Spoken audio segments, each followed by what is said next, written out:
On June the 19th of 2022, we received a report from a victim that she was sexually assaulted by a male she met online. This occurred in an isolated parking lot here within the city limits of Mooresville. During the course of that initial investigation, a second individual came forward and stated that she was also sexually assaulted with what we believed was by the same individual. We're continuing those investigations now, and we're asking that anyone else who has come in contact with this individual come forward and explain their contact that they had with him. We've provided you with a description of him and his vehicle, so we're hoping that anybody else that would be considered a victim or an associate of this person will come forward. And you said you might be able to tell us how you were able to kind of connect the dots on this. How were you kind of able to piece together this case? One of these victims was able to identify him. She provided us with a photograph and a physical description of this vehicle. And you're dealing with multiple jurisdictions at this point, maybe even out as far as California. So how widespread do you think this suspect may have been in his contact with victims? It's still too early to say. We're working with several surrounding jurisdictions, and also, as you mentioned, with jurisdiction out in California, which is suspect has spent a considerable amount of time out in California. So we're working with them. We're working with neighboring jurisdictions, and we're asking anybody else that had any contact to come forward. What are the circumstances that these women believe that they were meeting this man under?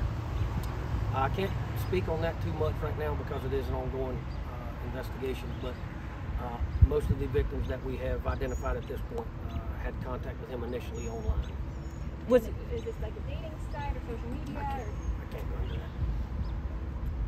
Can you just talk about just how dangerous? I mean, obviously a lot of people meet now through, online or through dating apps and things like that. Can you just maybe talk in general just about, as a young woman or a young man meeting somebody, just some of the maybe the safety tips you can take to make sure you don't get in a situation that happened to these ladies? Certainly, first and foremost, we want you to be, if you are meeting someone that you're not familiar with, you want to get to know that person first, obviously. And if you are meeting with someone, make sure you're meeting in a public location, not secluded areas, not dark areas. You just want to use your gut instinct to make sure that you're not putting yourself in a dangerous situation.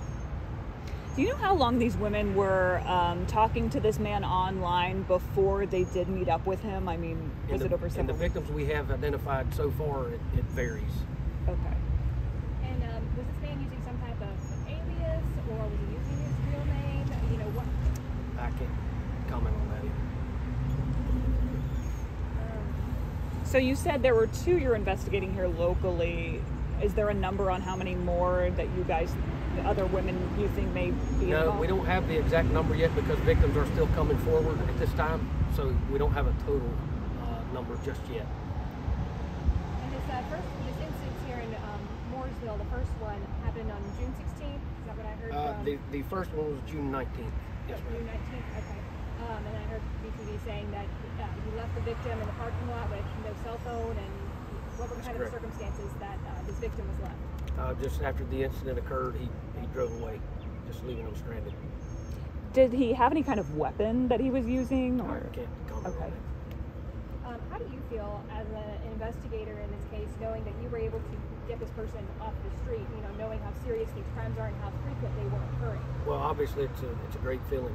We've got a lot of hard-working detectives in here. I've got them all assigned to this case.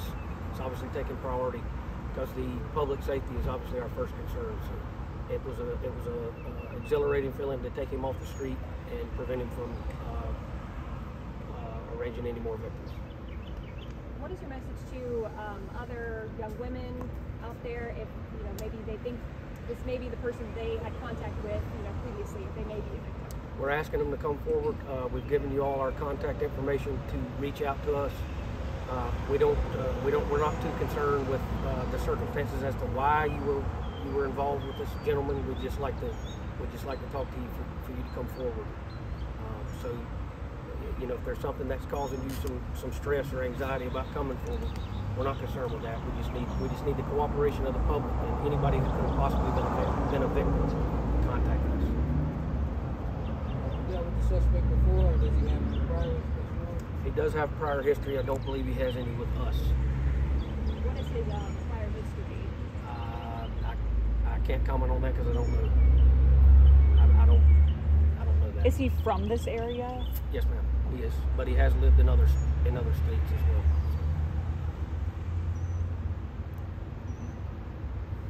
Is there anything we're leaving out as part of the investigation that you want to share, or anything the public can do at this time? Well, I think the most important thing we want to stress is that if you've had any dealings with this individual at all, we'd like for you to come forward so we can piece this all together, find out if there's any more victims, and obviously keep the public safe. So if anybody, I guess the message we're stressing here is if you've had any dealings with this individual at all, please contact us at the number we provided you. Do you believe anyone was helping him, in terms of interacting with these women online to kind of coax them into meeting up or anything, or do you think he's acting alone? We don't have anything to indicate that at this point. Did these women think that they were going on a date when they? That's about all I can comment on that. Good. Thank you. Thank you so much. Thank you.